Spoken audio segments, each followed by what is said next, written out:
माघ महिन्यातील माघ कृष्ण चतुर्थी तिथीला हिंदू समाजात महाशिवरात्र म्हणतात. प्रत्येक महिन्यातल्या कृष्ण पक्षातील त्रयोदशीयुक्त चतुर्थीस शिवरात्री असे म्हणतात. मात्र माघ महिन्यातील शिवरात्रीचा महिमा फार मोठा आहे. महाशिवरात्रीच्या दिवशी सर्व हिंदू बांधवास उपवास असतो. यंदाच्या वर्षी महाशिवरात्र कधी आहे हे जाणून घेऊयात. त्याचबरोबर महाशिवरात्रीच्या दिवशी एकादशीसारखा उपवास केला जातो. उपवासाच्या पहिल्या दिवशी भगवान शंकराची आराधना करून फराळ केला जातो व दुसऱ्या दिवशी गोडाधोडाचा नैवेद्य दाखवून उपवास सोडला जातो. जाणून घेऊयात महत्त्व, मुहूर्त आणि पूजाविधी काय आहे. व्हिडिओ शेवटपर्यंत बघा. यामध्ये तुम्हाला उपवास कसा करावा, त्याचबरोबर याच दिवशी करावयाचे काही उपाय देखील बघणार आहोत. नमस्कार, मी मोनिका. तुमचे खूप खूप स्वागत आहे. महाशिवरात्रीचा विशेष असा महिमा आहे. या दिवशी भगवान शिवांचा विवाह देवी पार्वतीशी झाला असे म्हणतात. महाशिवरात्रीच्या दिवशी भगवान शिव आणि त्यांची पत्नी पार्वती यांची पूजा केली जाते. महाशिवरात्री हा सण भारतासह जगभरात मोठ्या उत्साहाने साजरा केला जातो. महाशिवरात्रीला शिवलिंगाची विशेष पूजा होते. पंचगव्य म्हणजेच गाईचे दूध, तूप, शेण, गोमूत्र आणि दही लावून शिवलिंगाला अभिषेक केला जातो. त्यानंतर दूध, दही, तूप, मध आणि साखर या पंचामृताने शिवलिंगावर अभिषेक केला जातो. भोलेनाथ आणि माता पार्वती यांची पूजा या दिवशी केली जाते. महाशिवरात्रीच्या दिवशी पृथ्वीवरील सर्व शिवलिंगांमध्ये महादेवाचा वास असतो असे म्हणतात. महाशिवरात्रीच्या दिवशी केलेल्या शिवपूजेचे अनेक पटीने फळ मिळते असे म्हणतात. या दिवशी शिवलिंगावर अभिषेक करतात, त्यामुळे खूप पुण्यफळ प्राप्ती होते. काही लोक या दिवशी व्रत करतात, उपवास देखील करतात. मात्र यंदा महाशिवरात्री व्रताच्या तिथीबद्दल लोकांच्या मनात संभ्रम आहे. अशा परिस्थितीत यंदा महाशिवरात्रीचे व्रत कधी केले जाईल, तिथी, पूजेचा शुभ मुहूर्त काय आहे हे आपण जाणून घेऊयात. पंचांगानुसार माघ महिन्यातील कृष्ण पक्षातील तिथी 8 मार्च रोजी रात्री 9:47 सुरू होईल, तर दुसऱ्या दिवशी 9 मार्च रोजी संध्याकाळी 6:17 समाप्त होईल. महाशिवरात्रीच्या व्रताच्या दिवशी निश्चित काळात भगवान शिवाची पूजा केली जाते. त्यानुसार यंदा 8 मार्च 2024 रोजी महाशिवरात्रीचे व्रत पाळण्यात येईल. त्यानुसार महाशिवरात्रीच्या दिवशी महादेवाच्या पूजेचा मुहूर्त संध्याकाळी 6:25 ते 9:28 असेल. याशिवाय 4 प्रहराचा शुभ मुहूर्त देखील जाणून घेऊयात. तर महाशिवरात्रीचा 4 प्रहर मुहूर्त: रात्रीच्या पहिला प्रहर पूजेची वेळ सायंकाळी 6:25 ते रात्री 9:28. रात्रीचे दुसऱ्या प्रहराची पूजेची वेळ 9 मार्च रोजी रात्री 9:28 ते रात्री 12:31 आणि रात्री तृतीय प्रहर पूजेचा वेळ 12:31 ते पहाटे 3:34 रात्री चतुर्थ प्रहर पूजेचा मुहूर्त पहाटे 3:34 ते 6:37 आणि निश्चित काल मुहूर्त सकाळी 12:07 ते दुपारी 12:55. व्रत पारणं सकाळी 6:37 ते दुपारी 3:28. महाशिवरात्रीला कशा प्रकारे पूजा करावी हे आपण थोडक्यात बघूयात. महाशिवरात्रीच्या दिवशी सकाळी लवकर उठून स्नान वगैरे करून व्रताचा संकल्प करावा. त्यानंतर शुभ मुहूर्तावर पूजा करावी. सर्वप्रथम महादेवाला पंचामृताने स्नान घालावे. यासह चंदनाचा तिलक लावावा. महादेवाला बेलपत्र, धोत्राचे फूल, जायफळ, कमळगट्टा, फळे, मिठाई, अत्तर, दक्षिणा आणि नैवेद्य अर्पण करावे. पूजेच्या शेवटी आरती करून महादेवाला नमस्कार करावा. महाशिवरात्रीला भगवान शंकरांना प्रसन्न करण्यासाठी भक्त उपवास करतात आणि विशेष पूजापाठ करून हा दिवस साजरा केला जातो. महाशिवरात्रीचे हे व्रत तरुणींसाठी अतिशय खास आहे. ज्यांचा विवाह झालेला नाहीये त्यांच्या लग्नासाठी सर्व अडथळे या व्रताने दूर होतात अशी मान्यता आहे. महाशिवरात्रीला प्रदोष काळ म्हणजेच सूर्यास्तानंतरची रात्र आणि दिवस मधील पूजेचा वेळ अत्यंत महत्त्वाचा मानला जातो. यासाठी केलेल्या उपासनेने भगवान शिव प्रसन्न होतात, तसेच लवकर आपल्या सर्व इच्छा पूर्ण करतात असे म्हणतात.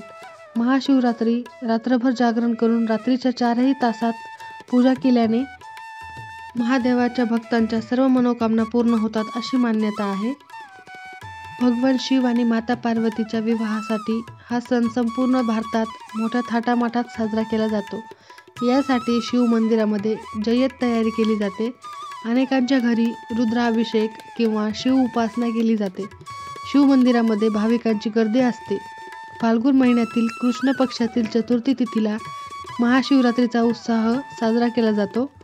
असे मानले जाते की पार्वतीने भगवान शिवांना पती म्हणून प्राप्त करण्यासाठी कठोर तपश्चर्या केली होती आणि या दिवशी त्यांची तपश्चर्या सफल झाली आणि भगवान शिव आणि माता पार्वती यांचा विवाह झाला.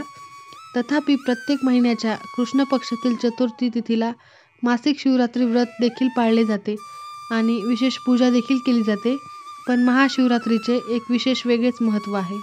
महाशिवरात्रीच्या दिवशी उपवास आणि पूजा केल्याने जीवनात अपार सुख समृद्धी प्राप्त होते. महाशिवरात्रीच्या दिवशी विधिवत पूजा करून सूर्यदेवाला अर्घ्य अर्पण करावे. शिवमंदिरात जाऊन शिवाचा अभिषेक करावा किंवा घरीच रुद्राभिषेक करावा. यासाठी शुभ मुहूर्तावर एका चौरंगावर लाल कापड पसरावे. त्यानंतर माता पार्वती आणि भगवान शिव यांच्या मूर्तीची प्रतिष्ठापना करावी. भगवान शिवाला कच्चे दूध किंवा गंगाजलाने अभिषेक करावा. यानंतर पंचोपचार करावे. विधीनुसार भगवान शिव आणि माता पार्वतीला अभिषेक करावा. पूजेच्या वेळी भगवान शंकराला भांग, धतुरा, फळे, मदार, बेलाची पाने इत्यादी अर्पण करावी. पार्वतीला शृंगार अर्पण करावा. यानंतर शिवचालीसा किंवा शिवस्तोत्राचे पठण करावे. भगवान शिवांच्या मंत्राचा जप करावा. ओम नमः शिवाय हा जप करावा. दुसऱ्या दिवशी सामान्य पूजा करून उपवास सोडावा. महाशिवरात्रीला काय करावे व काय करू नये हे आपण बघूयात. महाशिवरात्रीला करा या महत्त्वाच्या काही गोष्टी. महाशिवरात्रीच्या व्रताच्या दिवशी ब्रह्ममुहूर्तावर जागरण करावे. व्रताच्या दिवशी सकाळी स्नान करून स्वच्छ व नवीन वस्त्रे परिधान करावीत. या दिवशी पांढरे वस्त्र परिधान करणे शुभ मानले जाते. व्रत करणाऱ्याने दिवसभर ओम नमः शिवाय या मंत्राचा जप करावा. निशित काल म्हणजे काय? सर्व शिवरात्रीमध्ये सर्वोच्च मानल्या जाणाऱ्या महाशिवरात्रीच्या मध्यरात्री महादेवाचे परम तेजस्वी अस्तित्व पृथ्वीवर सक्रिय होते. या काळास निशित काळ असे म्हणतात. या काळात केलेली पूजा, उपासना, आराधना, अभिषेक, नामस्मरण पुण्यफलदायक असते असे मानले जाते. महाशिवरात्रीच्या मध्यरात्री असणाऱ्या निशित कालात प्रदोष शिवरात्रीचे व्रत करावे असे सांगितले जाते. शिवतत्व पृथ्वीवर अवतरत असल्याने निशित काल सर्वात प्रभावी मानला जातो. शिवपूजन करताना काही गोष्टींचे नियम पाळणे अत्यंत महत्त्वाचे आहे. शिवपूजन करताना काही चुका टाळणे गरजेचे आहे असे सांगितले जाते. महादेवाच्या मंदिरातील प्रदक्षिणा आणि अन्य मंदिरातील प्रदक्षिणा यामध्ये एक महत्त्वाचा फरक आहे. शंकराच्या मंदिरातील प्रदक्षिणा कधीही वर्तुळाकार पूर्ण करायची नसते. शिवलिंगावर अर्पण केलेले पाणी बाहेर पडणारा मार्ग कधीही तिथून ओलांडू नये. शिवलिंगावर अर्पण केलेल्या पाण्यामध्ये प्रचंड ऊर्जा आणि शक्ती सामावलेली असते. त्यामुळे हे जल लांघणे अनुचित असते. त्यामुळे प्रदक्षिणा घालताना लक्ष ठेवावे. बेलपत्राशिवाय कोणतीही गोष्ट शिवलिंगावर अर्पण करू नये. काही मान्यतेनुसार कोणतीही गोष्ट शंकराला अर्पण करताना काळजी घ्यावी. बेलपत्राशिवाय कोणतीच गोष्ट शिवलिंगावर अर्पण करू नये. फुले, नैवेद्य हा शिवलिंगासमोर ठेवावा. शिवलिंगावर अर्पण केलेले नैवेद्य ग्रहण केला जात नाही अशी मान्यता आहे. हा पूजेतील दोष समजला जातो असे सांगतात. शंकराला सायंकाळी अभिषेक केला जाऊ नये. महादेवाच्या कोणत्याही मंदिरात अभिषेक करताना वा जल अर्पण करताना काही संकेत पाळावे लागतात. शंकराला सायंकाळी अभिषेक केला जाऊ नये असे सांगितले जाते. शास्त्राप्रमाणे शंकरावर सकाळच्या प्रहरीचा अभिषेक करावा असे सांगितले जाते. तर शिवपूजनाच्या वेळी चुकूनही शंखाचा वापर करू नये. शंकराने शंखचूड नावाच्या दैत्याचा वध केला होता आणि शंख हा त्याचा अंश मानला जातो. त्यामुळे शंकराची पूजा करताना शंखाचा वापर टाळावा. शंकराची पूजा करताना अक्षतांचा वापर करावा. शंकराची पूजा करताना अक्षतांचा वापर करावा. मात्र या अक्षता या निरखून पारखून असाव्यात. भंग पावलेल्या अक्षता पूजेच्या वेळेला वापरू नयेत. भंग पावलेले तांदळांचा दाणा हा अपूर्ण आणि अशुद्ध असतो. त्यामुळे त्याचा वापर टाळावा. शिवपूजन करताना केशर, मालती, चंपा, चमेली, जुई या फुलांचा वापर करू नये. याशिवाय बेलाची पाने, भांगाची पाने, धोत्र्याची पाने, घोंगलाची पाने, निळी कमळ, अशोकाची पाने, आवळीची पाने, कण्हेरीची पाने, कदंबाची पाने, ब्रह्मीची पाने, आघाडीची पाने शिवलिंगाला शिवपूजनाच्या वेळेस वाहावी. माहिती आवडली असेल तर लाईक, शेअर आणि सबस्क्राईब नक्की करा. धन्यवाद.